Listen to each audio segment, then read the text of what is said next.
तीखी बहू। एक छोटे से शहर में एक मंजू नाम की लड़की अपने माता पिता के साथ रहती थी।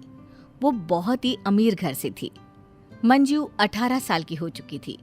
मंजू के माता पिता ने मंजू का रिश्ता बचपन में ही अपने दोस्त श्यामलाल के बेटे अनुज के साथ तय कर दिया था।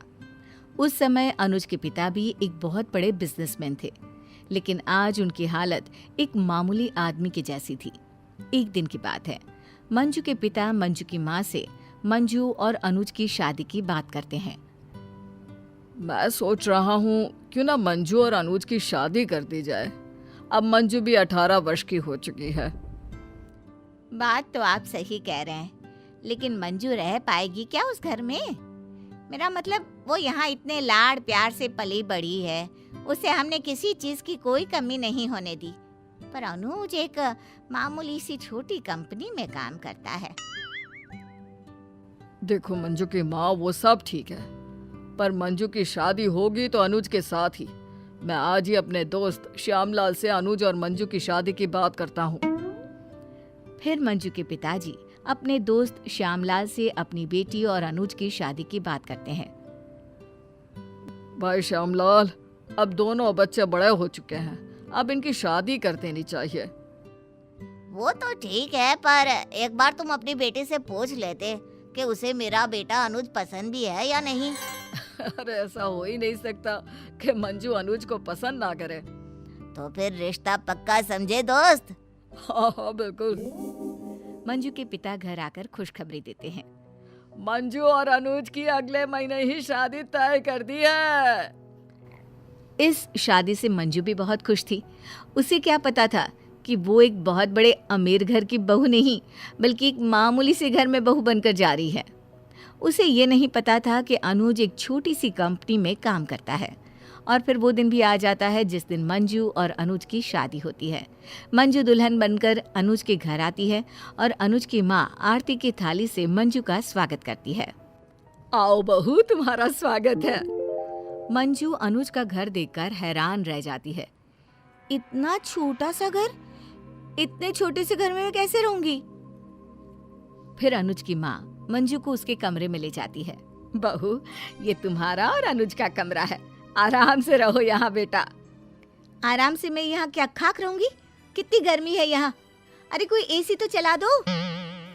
बहू, हमारे घर में एसी तो नहीं है, कूलर है, कूलर से काम चला लो ना बेटा। ये पिताजी ने भी कहा भीख मांगो के यहाँ मेरी शादी कर दी। मंजू जैसे तैसे पूरी रात निकालती है और अगली सुबह अनुज की माँ मंजू से पहली रसोई बनाने के लिए कहती है। माँ जी, आप ये कैसी बात कर रही हैं? मैं और रसोई? अंजू की माँ कुछ नहीं कहती और खुद रसोई में खाना बनाने चली जाती है। जब खाना बनकर तैयार हो जाता है तो सबको खाना परोसती है। जैसे ही मंजू खाना खाती है, छी, कितना गंदा खाना है, मैं इसे नहीं खा सकती। मंजू ऑनलाइन अपना खाना ऑर्डर करती है और खुद अकेले ही खा लेती है। अगली सुबह अनुज सुबह जल्दी उठकर अपने ऑफिस चला गया था। घर में बहुत सारा काम पड़ा था, तो अनुज की माँ मंजू से कहती है, बेटा इतना सारा काम पड़ा है घर में, तुम जरा रसोई में जाकर खाना बना लो ना। खाना? ये मेरे बस की बात नहीं है माँ जी, मैं खाना नहीं बना सकती। आप मुझे खाना बनाने के लिए कह रही हैं? अरे आप खुद क्यों नहीं बना लेती खाना? अच्छा ठीक है, तो फिर तुम कोई और काम कर लो। मुझे समझ में नहीं आता, आप मुझे काम करने के लिए क्यों कहती हैं? आप कोई काम वाली क्यों नहीं रख लेती? मंजू बेटा, अब तुम्हें तो पता ही है ना, अनुज एक छोटी कंपनी में काम करता है, उसे उतने पैसे नहीं मिलते कि हम एक काम वाली रख ले। ओह, तो आप लोगों ने मुझे काम वाली समझ लिया है? मंजू घर का कोई काम नहीं करती थी। उसे तो अपनी सास पर जरा भी दया नहीं आती थी। वो बेचारी सारा दिन काम करती रहती और मंजू आराम से बैठकर टीवी देखती रहती। फिर कुछ दिन ऐसे ही चलता रहता है। एक दिन अचानक अनुज की माँ की तबीयत खराब हो जाती है और घर का सारा काम यूं ही पड़ा रह जाता है। ये देख मंजू को बड़ा गुस्सा आता है। घर का कितना सारा काम पड़ा है। तभी मंजू की सास कमरे से आवाज लगाती है। मंजू, मंजू जरा एक गिलास पानी तो पिला दो। मंजू कमरे में जाकर देखती है कि उसकी सास पलंग पर लेटी हुई है। बहू, आज मेरी तबीयत कुछ ठीक नहीं है। आज घर का सारा काम तुम्हें ही करना पड़ेगा। मुझे तेज बुखार है, मुझे एक कप चाय बनाकर पिला दो। अच्छी खासी तो दिख रही हो, और क्या तुमने मुझे नौकरानी समझ रखा है जो मैं तुम्हें चाय बनाकर पिलाऊं? काम ना करने के लिए बहाना चाहिए और कुछ नहीं। फिर मंजू की सास तबीयत खराब होने के बावजूद भी उठकर घर का सारा काम करती है और मंजू के लिए खाना और चाय भी बना कर देती है। जब शाम को अनुज ऑफिस से घर आता है और अपनी माँ को बीमार हालत में घर का काम करते हुए देखता है। माँ, तुम्हारी तबीयत ठीक नहीं है तो तुम क्यों काम कर रही हो? अनुज की माँ कुछ नहीं कहती। अनुज सब समझ जाता है और मंजू पर बहुत गुस्सा होता है। तुम्हारे अंदर जरा भी लाज शर्म है भी या नहीं?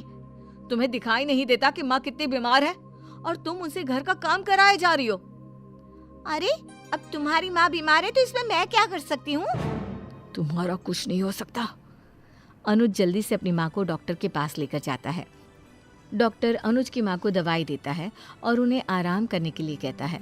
अनुज अपनी माँ को घर ले आता है। माँ, आज से आपको घर का कोई काम करने की जरूरत नहीं है। आप सिर्फ आराम करेंगी और कुछ नहीं। वो मंजू से कहता है, अगर मेरी माँ से तुमने कोई भी काम करवाया और मेरी माँ को कुछ भी हुआ तो मैं तुम्हें छोड़ूंगा नहीं। मंजू को ना चाहते हुए भी घर का सारा काम करना पड़ रहा था। फिर एक दिन अचानक मंजू की तबीयत खराब हो जाती है। अनुज की माँ देखती है कि मंजू को बहुत तेज बुखार है। मंजू, तुम्हें तो बहुत तेज बुखार है, मैं अभी डॉक्टर के पास ले जाती हूँ। मंजू अपनी सास की बात सुनकर हैरान रह जाती है। वो मन में सोचने लगती है, मैंने अपनी सास के साथ इतना सब किया, फिर भी मेरी सास मुझे डॉक्टर के पास लेकर जाना चाहती है। मंजू की सास मंजू को डॉक्टर के पास ले जाकर उसे दवाई दिलाकर लाती है और उसे आराम करने के लिए कहती है। बहू, तुम आराम करो, अगर किसी चीज की जरूरत पड़े तो मुझे आवाज लगा देना। मंजू देखती है कि उसकी सास उसकी बहुत सेवा कर रही है।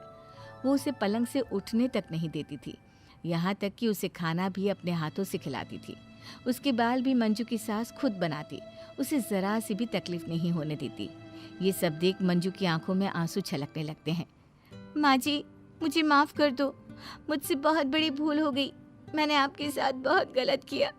मैंने कभी आपको माँ नहीं समझा, पर आपने मुझे हमेशा बेटी ही समझा। मुझसे बहुत बड़ी गलती हो गई जो मैंने इस उम्र में आपसे इतना काम करवाया। मंजू को अपनी गलती का एहसास हो चुका था। उसकी सास मंजू को माफ कर देती है और उसे अपने गले लगा लेती है। बहू, अगर सुबह का भूला शाम को घर आ जाए तो उसे भूला नहीं कहते। माँ जी, आपने मुझे माफ कर दिया ना? हाँ बेटा। और फिर मंजू अपने ससुराल में हंसी खुशी रहने लगती है।